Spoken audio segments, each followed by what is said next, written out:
demasiado para mí el darlo. Dios es el que da el don.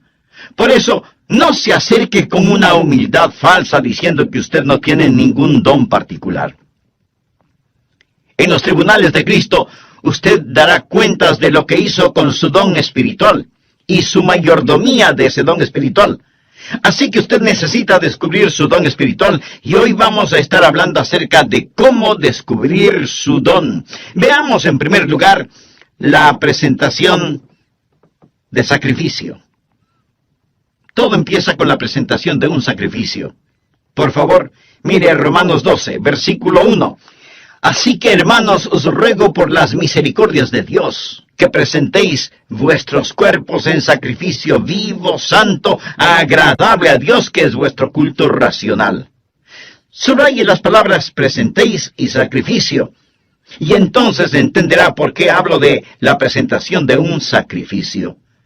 Pablo escribió bajo la inspiración divina y empieza diciendo, os ruego.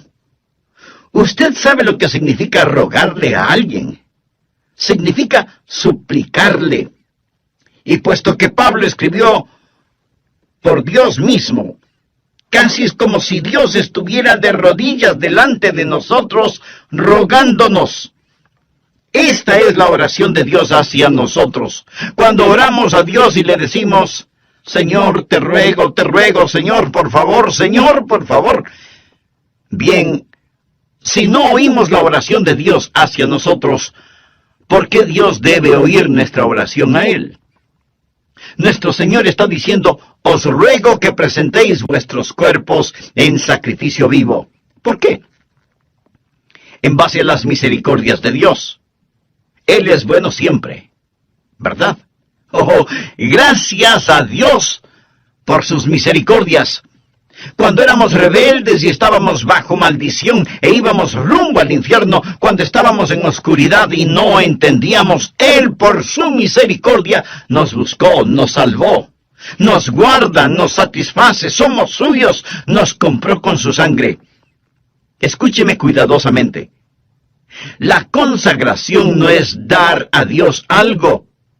La consagración es quitar sus manos de lo que ya le pertenece a Dios. Usted no es su dueño, usted sencillamente quita sus manos de éste. Usted no puede decir, es mi vida, no lo es. Usted no es su dueño. Fue comprado con un precio y debemos ser un sacrificio vivo. ¿Qué significa que debemos ser un sacrificio vivo?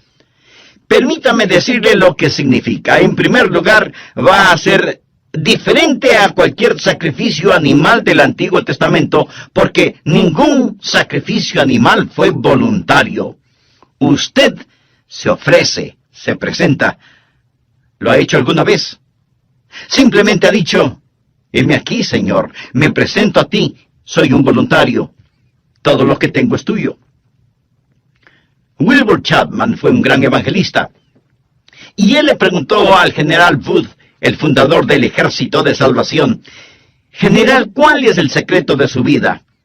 ¿Por qué Dios lo ha usado tanto? El general Wood pasó su mano por sus blancos cabellos, pensó por un momento y luego contestó, Dios tiene todo de mí. Ha habido hombres más inteligentes, enormes oportunidades, pero yo desde el día que tuve la visión de lo que Dios podía hacer por la pobre y antigua ciudad de Londres, determiné en mi mente que Dios poseería todo de mí, de William Booth. Permítame preguntarle, ¿alguna vez le ha dicho eso a Dios? Dios, aquí estoy. Puedes tener todo lo que soy. Me presento voluntariamente como un sacrificio, sabiendo que eso significa que soy desechable. Todos mis planes y metas, así como las llamadas posesiones, los sacrifico, Señor, a tu sangre. ¿Esto no le parece extraño a usted? Bueno, lo es para la gente moderna. Queremos tomar nuestro cristianismo y fijarlo a nuestra vida regular. Queremos defender nuestra vida, nuestros derechos. Permítame decirle lo que le sucedía a un sacrificio en el Antiguo Testamento. Era degollado. Por lo tanto, no más planes propios. Se lo ponía en el altar, y toda vez que era un sacrificio de sangre, había la tendencia de que el sacrificio se resbalara del altar, por lo que usaban dos ganchos llamados ganchos de carne. ¿Sabe usted qué es lo que le sujeta al altar? ¿Tiene usted la tendencia de resbalarse del altar? Bueno, yo la tengo. Hay dos ganchos que lo mantendrán en el altar: disciplina y devoción. Y para pertenecer al Señor Jesucristo, eso es lo que debe hacer, presentarse como sacrificio vivo. Pero la mayoría de nosotros no queremos usar esos ganchos, disciplina y devoción, que nos mantendrán en el altar del sacrificio. ¿Sabe lo que el creyente promedio dirá al respecto? Yo no quiero estar obligado a nada. Me uniría a la iglesia, pero no quiero estar obligado a nada. Puedo prometer una ofrenda de amor, pero no quiero estar obligado. Quiero ser libre. No, mi amigo. Esto no es un sacrificio. ¿Y qué es lo que le pasaba al sacrificio en el Antiguo Testamento? Era consumido, era quemado. ¿Sabía que usted nunca adorará a Dios verdaderamente hasta que sea consumido? ¿Alguna vez ha sido consumido por el fuego santo de Dios? Eso es lo que Pablo está diciendo. Pero algunos de ustedes objetarán diciendo: un momento, pastor, por favor. Yo no quiero hacer todo eso. Solo quiero que me diga cuál es mi maravilloso don espiritual.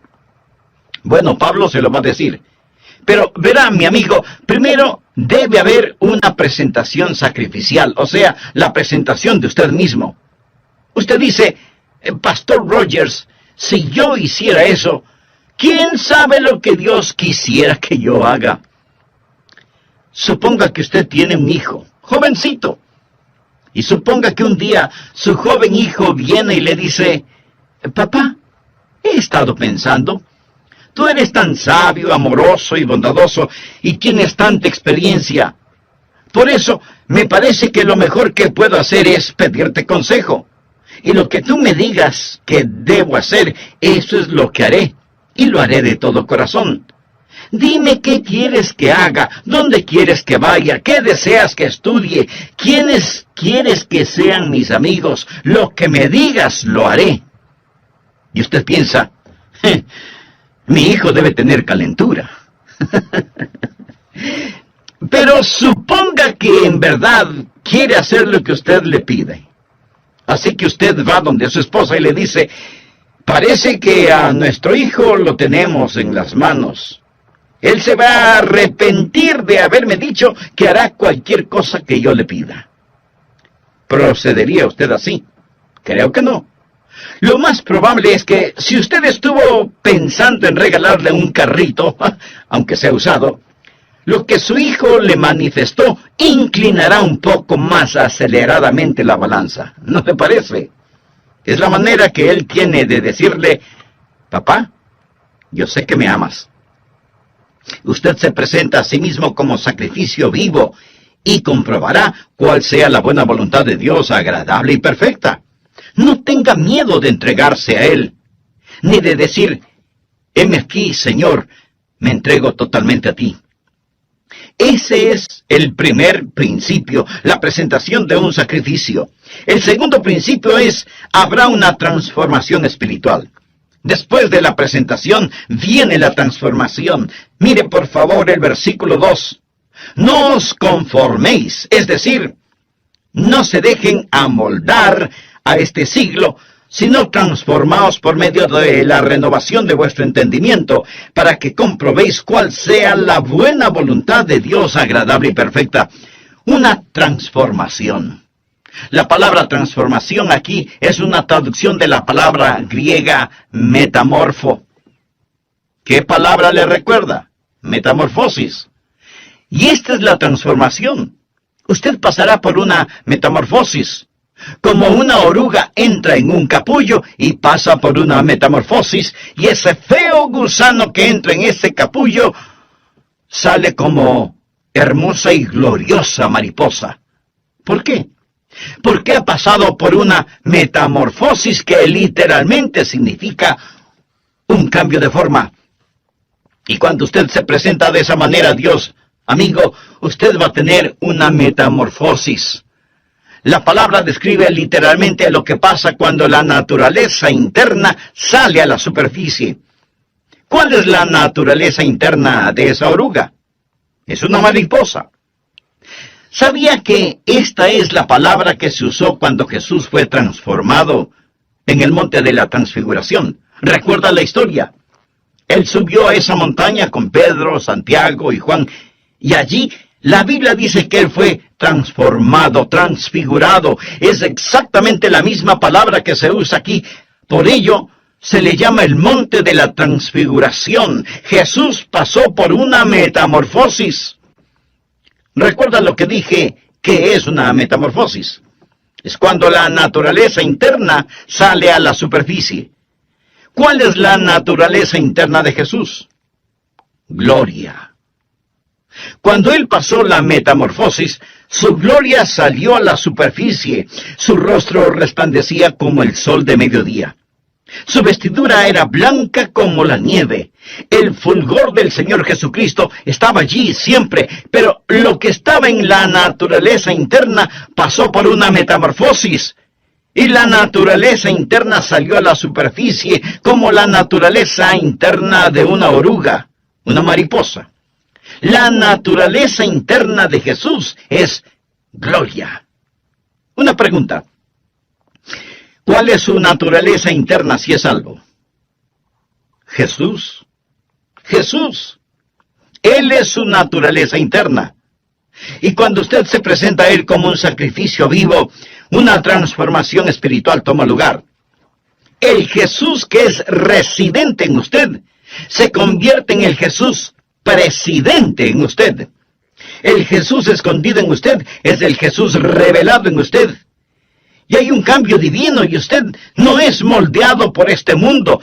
Y este mundo que camuflaría, borraría y escondería su naturaleza interna, esos grilletes se rompen.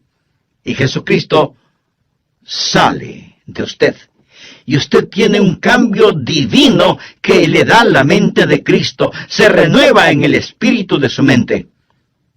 Usted nunca entenderá realmente su don espiritual sin la mente de Cristo, sin una mente renovada. Y si usted está intentando descubrir su don espiritual sin presentarse voluntariamente como sacrificio, con razón que no sabe cuál es su don espiritual. ¿Sabe por qué usted no sabe cuál es su don espiritual? Porque su mente no está renovada. Pero cuando usted se presenta a Él como un sacrificio, habrá una transformación espiritual y usted comprobará cuál sea la buena voluntad de Dios, agradable y perfecta. No le tema a la voluntad de Dios. Ese es el lugar más alto, más feliz y más santo para usted. El tercer principio es, habrá tiempo para una sobria consideración. Leamos Romanos 12:3. Digo, pues, por la gracia que me es dada. Recuerda lo que es la palabra gracia. Es cáliz. El apóstol está diciendo, por el carisma que he recibido, a cada cual que está entre vosotros, que no tenga más alto concepto de sí que el que debe tener. Subraye la palabra tener. Sino que piense de sí con cordura, conforme a la medida de fe que Dios repartió a cada uno. Note el énfasis de Pablo en las palabras tener y pensar. No estamos hablando de que Él, Jesús, va a renovar nuestra mente. Bien. ¿Qué es lo que usted haría con una mente renovada? Puedo sugerirle que piense. Tal vez algunos de ustedes crean que es erróneo el pensar. Piensa que cuando usted se volvió un creyente, puso su mente en neutro y que debe vivir solo con estremecimientos espirituales. ¡No! Dios renueva su mente para que usted pueda pensar con esa mente renovada. Hablamos de descubrir su don espiritual y usted debe pensar. Ahora, ¿cómo o qué piensa de usted mismo? Quiero que haga un inventario de usted mismo. Olvídese por un momento de mí y solo piense en usted. ¿Cómo debe pensar? Bueno, miremos la respuesta en el versículo 3. que no tenga más alto concepto de sí que el que debe tener. Eso, mi amigo, en simple español quiere decir que no debe presumir de tener un don espiritual que no lo tiene. Escuchamos a algunas personas decir, oh, usted puede hacer cualquier cosa que piensa que puede alcanzar. Hay una palabra muy castiza para describir eso. Tonterías. Eso es pura necedad. Les dicen a los jóvenes, cualquier cosa que quieran hacer, la pueden hacer. Muy bien. Veamos quién puede tomar el lugar de Michael Jordan, el más grande atleta que ha existido en el básquetbol. ¿Quién puede rivalizar con él solo pensándolo? No. Usted no podrá hacerlo porque no tiene ni la habilidad ni la contextura física para hacerlo. Michael Jordan nació para jugar básquetbol. Pero así como él tiene talento natural y habilidad física para el juego, usted tiene talentos y habilidades sobrenaturales. Pero lo que necesita hacer es no pensar acerca de usted mismo con un más alto concepto del que debe tener. No hay que tener una falsa humildad. Miremos nuevamente Romanos 12:3. Que no tenga más alto concepto de sí que el que debe tener, sino que piense de sí con cordura. La palabra cordura es una palabra interesante. Proviene de dos palabras griegas que significan ahorro y mente. Pensar con cordura. Decir, soy lo que soy por la gracia de Dios. Así que no vaya por ahí diciendo que usted no tiene ningún don espiritual. Eso no es más que una falsa humildad. Y una falsa humildad es tan mala como el pecado de la exageración. El decir que usted tiene un don espiritual no es malo, pero el decir que no lo tiene es rebelión. Tiene que pensar con cordura, o sea, tiene que pensar honestamente acerca de lo que tiene. El negar el regalo de la gracia no es humildad, es incredulidad y rebelión. Pensar de nosotros mismos con cordura, sin pecaminosa exageración ni falsa humildad. Mírese usted mismo. Haga un inventario de usted mismo. Pero pastor, eso suena complicado. ¿Podría ayudarme un poquito? Deme alguna guía de cómo pensar. Bien, en el próximo programa de esta serie le daré a conocer varios principios que le ayudarán mucho en este asunto de descubrir su don o dones espirituales. Antes de finalizar, quiero decirle que si usted hizo un inventario honesto de usted mismo, seguramente descubrió no solo que no está utilizando sus dones, sino que no tiene una relación personal con el dador de sus dones.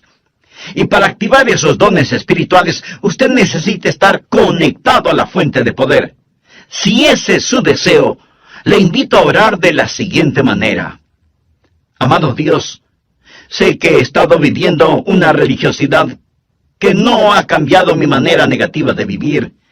Me reconozco pecador delante de ti y vengo a implorar tu misericordia, tu perdón, tu gracia.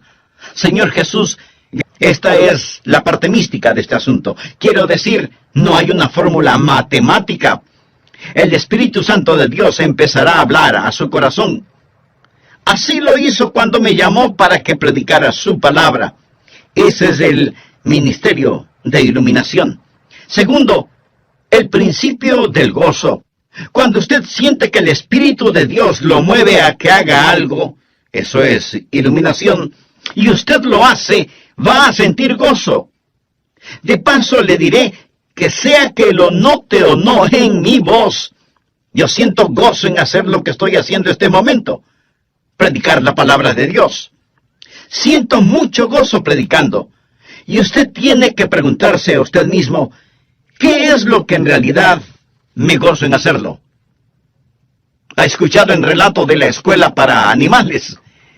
El caso es que los animales tenían una escuela en donde se les enseñaba a correr, a trepar, a volar y a nadar. Y cuando el pato ingresó en esa escuela, era formidable nadando. Volando no era tan bueno. Y era muy malo para trepar y correr. Así que como era muy bueno nadando, no le dieron clases de natación, y más bien lo pusieron en la pista atlética para que corriera y corriera y corriera. Después de un tiempo, se volvió pésimo nadando, y su correr no mejoró.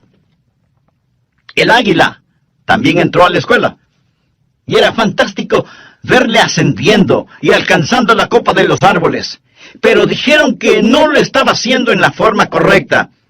Así que le llamaron la atención por eso y le ordenaron que recibiera lecciones de natación.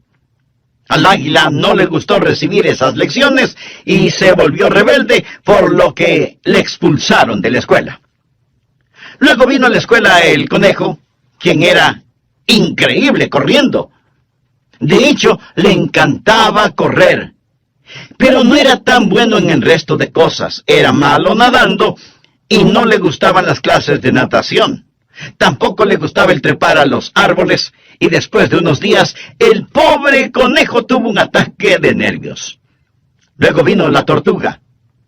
Uno debe sentir pena por la tortuga. No podía correr, no podía nadar, no podía volar, no podía trepar, y los animales dijeron: ¿qué de bueno puede hacer la tortuga?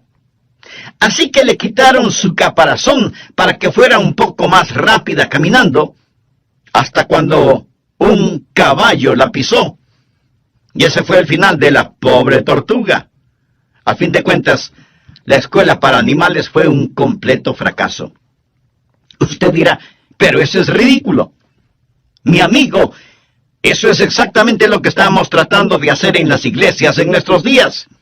En vez de dejar que las personas hagan aquello para lo cual Dios les ha equipado y les ha otorgado un don, tratamos de frenarlas en las áreas en las cuales son fuertes y de inflarlas en algunas áreas para las cuales no tienen ningún don. Dios le ha dado a usted un don particular y va a descubrir que recibirá iluminación sobre su don espiritual y experimentará gozo al utilizar su don. Tercero, el principio del ánimo. Usted encontrará a otras personas animándole en su don espiritual. ¿Por qué? Porque ellos son bendecidos por su don. Fue maravilloso para mí cuando era un jovencito en la iglesia y yo rendí mi vida para hacer lo que el Señor Jesús quisiera que yo haga. Escribí en un pedazo de papel: aquí estoy, Señor, para lo que tú quieras que yo haga. Y ellos me pidieron que fuera el pastor para la semana juvenil. ¿Se puede imaginar eso? Yo no era un buen estudiante. Inteligente, pero no era un buen estudiante. Ni siquiera recuerdo si llevaba libros a la casa para estudiar. Y si algo no lo entendía durante las clases, pues fingía haberlo entendido. Y así pasaba con calificaciones promedio. La última cosa que se me hubiera ocurrido pensar era que me pidieran predicar durante la semana juvenil. Y ahí estaba yo, petrificado. Pero prediqué. Y la gente después vino a decirme: me bendijo lo que dijiste. Estuvo bueno. Debes predicar otra vez. Al principio pensé:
miembros de ese cuerpo. Y es la arrogancia, la presunción y el orgullo lo que nos divide. Es el Espíritu Santo de Dios el que nos une. Así, cuando descubrimos nuestro don, debe haber una participación compartida. Ahora, los dones de todos no son tan obvios. Quiero decir, usted está escuchando por medio de mi voz lo que tengo en mi mente, no lo que tengo en mi hígado. ¿No es cierto? Usted no está pensando, el hígado del pastor está funcionando bien en este momento. No. Pero déjeme decirle que si mi hígado no estuviera funcionando bien, yo no estaría predicando en este programa. Verá, en cada iglesia cristiana evangélica hay miembros que hacen distintos trabajos, personas a las cuales ni siquiera las vemos, pero ellas tienen una participación compartida. Y cada don ha sido dado para perfeccionar el cuerpo de Cristo. Y si usted no está haciendo lo que debe, si usted es un miembro de la iglesia que no está cumpliendo el propósito para el cual Dios le ha puesto en la iglesia, usted está haciendo daño y es peligroso para el cuerpo, quien quiera que usted sea. Cuando era pastor de la iglesia, a veces me preguntaban, ¿cuántos miembros activos hay en su iglesia, pastor? Mi amigo, todos son activos. Algunos destruyen y otros construyen, pero todos son activos. Dios le puso a usted en su cuerpo como Él quiso, y debe haber participación compartida.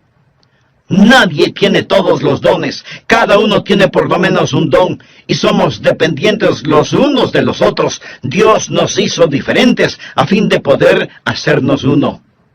Quinto, el principio de la activación específica. Por favor, veamos Romanos 12, versículos del 6 al 9. Ahora el apóstol llega a un tipo de por lo tanto. Él está hablando de todas estas cosas que van antes de lo siguiente. Usted sabe, nosotros nos presentamos a Él y Él renueva nuestra mente y entonces nos encontramos a nosotros mismos operando en el cuerpo. Ahora Él dice, de manera que teniendo diferentes dones según la gracia que nos es dada, o sea, según el carisma que nos es dado, si el de profecía, úsese conforme a la medida de la fe, o si de servicio, en servir, o el que enseña, en la enseñanza, el que exhorta, en la exhortación, el que reparte con liberalidad, el que preside con solicitud, el que hace misericordia con alegría. Aquí él menciona 7 dones y dice, pónganse las pilas, estén activos. ¿Usted quiere saber cuál es su don? Bien, simplemente escoja uno que piensa puede ser su don y póngase a trabajar. Es difícil dirigir a un buque que no se mueve. No se siente simplemente allí. Usted va a descubrir su don cuando esté ocupado. Él dice, profecía. Úsese conforme a la medida de la fe. Es decir, usted puede tener no mucha fe, pero la tiene conforme a la medida de fe que Dios repartió a cada uno. Tome lo que tiene y póngalo a trabajar. Leamos una vez más rápidamente estos 7 dones. Veamos si puede detectar el suyo. 7 dones aquí mismo. Primera de Corintios capítulo 12 menciona más dones, pero aquí en Romanos 12, primeramente habla acerca de la profecía en el versículo 6. ¿Lo ve usted? Mírelo, bien. ¿Qué es profecía? El don de profecía es declarar la verdad. Si usted tiene el don de profecía, se encontrará, por ejemplo, sirviendo en el ministerio de las prisiones, trabajo misionero. Se verá quizás enseñando una clase. Pero usted se va a encontrar enseñando, usted va a tener un deseo de poner persuasión y será persuasivo. Y usted moverá a las personas a la acción. Y luego menciona en el versículo 7, servicio. Esa es otra palabra para el ministerio. Y usted va a encontrarse, si ese es su don, haciendo lo que tantas personas hacen tras bambalinas en las iglesias. Y eso es satisfacer necesidades espirituales de una manera práctica. Es trabajo dentro de la iglesia, en actividades de acuerdo al don que tiene. Ayer asistí a un programa de actividades. 2 de mis nietos estaban jugando baloncesto. Allí se fue todo el día sábado. Pero fui a estos juegos de baloncesto y me bendijo tanto ver a esos entrenadores allí, ver a esas personas que trabajan para que estos niños desarrollen carácter. La escuela dominical es el aula, el programa de actividades es el laboratorio donde pone la enseñanza en práctica. Y qué cosa tan maravillosa es cuando cada uno cumple con su don de servicio. Y luego menciona el don de enseñar. Mire el versículo 7. Si usted tiene este don, deseará clarificar la verdad. Es decir, usted tendrá un deseo de investigar las cosas y validar la verdad que es presentada. Y tendrá una mente interrogatoria y será usado en la escuela dominical y será usado en las organizaciones misioneras, en estudios bíblicos en los hogares, escuelas vacacionales y así por el estilo. Y después menciona la exhortación en el versículo 8. ¿Qué es exhortación? Es el deseo de estimular a las personas en su fe, para exhortarlas a amar mejor a Jesús. Y si usted tiene ese don, va a disfrutar la consejería personal. Usted quizás va a estar en el ministerio de música, o quizás en visitación, buscando a los que están perdidos o descarriados, ganando almas. El ministerio de motivación. Eso es exhortación. Y luego menciona repartir o dar. A todos se nos manda dar, pero algunas personas tienen el don de dar. ¿Y qué es eso? Es la motivación de encomendar a otros los recursos personales para que la obra de Dios pueda continuar. Sabe tomar decisiones buenas para satisfacer necesidades inmediatas. Usted tiene cuidado al dar, pero está deseoso de dar y tiene la habilidad de acumular y dispersar los recursos. Y hay personas en nuestras iglesias que tienen el don de dar. Y doy gracias a Dios por eso. Y continúa en el versículo 8 con presidir. Quizá ese sea su don. Es el de motivar, no el de mandar. Es coordinar las cosas.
¿Cuán necesario es ese don?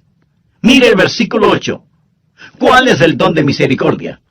Usted se identifica con las personas y consuela a los que están en dolor.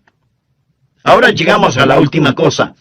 Después de haber una actividad donde usted realmente se ha ocupado, va a darse cuenta que todo empezará a calzar. Por favor, regresemos al versículo 2. No os conforméis a este siglo, sino transformaos por medio de la renovación de vuestro entendimiento, para que comprobéis cuál sea la buena voluntad de Dios, agradable y perfecta. Habrá la confirmación evidente. Usted comprobará cuál sea la voluntad de Dios, agradable y perfecta. Lo comprobará en su propio corazón. Tendrá esa confirmación y usted dirá, ese es mi don espiritual. Y una vez que usted llegue, primero, acéptese a sí mismo. Segundo, empiece a ser usted mismo. Tercero, comience a entregarse. Y cuando usted se acepte, sea usted mismo y se dé a sí mismo amigo, entonces será bendecido. Dios se glorifica. y la iglesia se fortalece. ¿Qué pasaría, amigo, si los creyentes en las iglesias cristianas, es decir, todos nosotros, dejáramos de ser calentadores de bancas? Porque muchos lo son, calentadores de bancas. ¿Qué pasaría si usted se presenta como sacrificio vivo y tuviera una transformación espiritual? Y luego hace una consideración solemne. Señor, ¿qué quieres que yo haga? ¿Sabe cuál es el problema con muchos de nosotros? Los ganchos de carne. No queremos estar atados. Usted dice, bueno, deje que otro lo haga. Cuando estuve en Londres fui a ver las joyas de la corona. Le dije al guardia, deseo ver el diamante de Curano, porque había leído de este, así que di el diamante de Curano. Este diamante es de 186 quilates. Señoras, esa sí que es una piedra preciosa. Y en ese tiempo ellos dijeron que costaba la mitad de todos los gastos diarios del mundo. Esto fue antes de que fuese cortado y se lo diera forma. Está en las joyas de la corona. Le fue dado a la reina Victoria por un príncipe de Punjab, un jovencito que lo tenía en su posesión. Él se lo dio a la reina de Inglaterra. Después, este príncipe de Punjab se convirtió en un hombre. Él fue a la torre donde guardan las joyas y dijo, quiero ver el diamante. En ese entonces él era ya un hombre. Lo había regalado cuando era un niño. Ellos se preguntaron, ¿qué querrá? ¿Querrá que se lo devuelvan? ¿Va a pedir que se lo regresen? Y sacaron ese diamante porque él fue el que lo obsequió. Él dijo, podrían ponerlo en mis manos. Y ellos pensaron, oh no, pero lo pusieron en sus manos. Y entonces él se volvió y dijo a la reina que estaba allí, cuando era un niño le di esto, pero tenía la mente de un niño. No entendía completamente todo lo que estaba haciendo. Ahora, como un hombre, entendiendo más el valor total de este diamante, una vez más quiero regalárselo. Cuando oí eso, dije, Señor, tú sabes, cuando era un niño, di mi corazón a Jesús. Y ahora soy un hombre. Yo no entendía todo lo que estaba haciendo, mas fue de corazón. Pero una vez más, quiero darte mi vida. ¿No se siente así a veces? Señor, por tus misericordias, me presento como un sacrificio vivo. Y cuando lo hace, ese es el primer paso para descubrir su don espiritual. Quiero que lo haga. Estará tan feliz de haberlo hecho. Hay otros de ustedes que no son salvos. Usted no puede presentarse hasta que no se presente como un pecador que necesita ser salvo y diga, Señor Jesús, tú moriste para salvarme y prometes salvarme. Me entrego a ti, sálvame. Hemos estado hablando de cómo descubrir su don espiritual. Pero a lo mejor hay otro descubrimiento que usted necesita hacer. Y es el recibir la vida eterna. Descubrir su destino. Descubrir a Cristo como Salvador y Señor en forma personal. Él le ama